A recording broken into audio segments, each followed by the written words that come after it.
Doctor நான் implant போட்டுட்டேன், அதுக்கு மேல வந்து கனெக்ட் பண்ற அந்த அபட்மெண்ட் வந்து அதுல ஏதாவது பர்டிகுலர் லெங்த் இருக்குமா அப்படின்னு கேட்டீங்கன்னா டெஃபினட்டா ஒரு பர்டிகுலர் லெங்த் இருக்கு. இதுல வந்து ஷார்ட் லெங்த் வந்துச்சு அப்படின்னா உங்க டாக்டர் வந்து தப்பா இம்ப்ளான்ட் பிளான் பண்ணிருக்காங்க.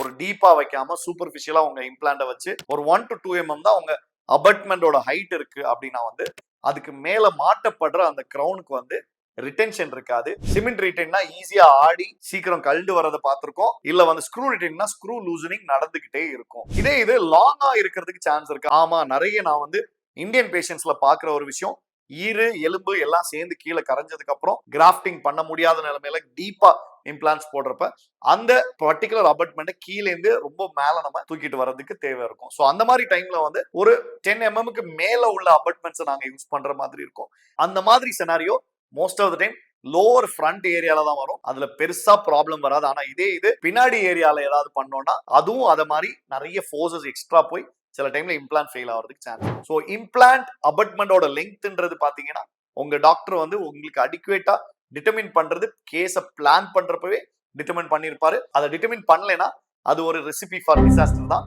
ஃபியூச்சர்ல. ஸோ உங்க இம்ப்ளான்ஸ் பண்றப்ப ஒரு எக்ஸ்பீரியன்ஸ் டாக்டரை பார்த்து பண்ணுங்க. ஒன்ஸ் அகைன் உங்களுடைய நண்பர் டாக்டர் பிரேம் அலெக்ஸ் லாரன்ஸ்.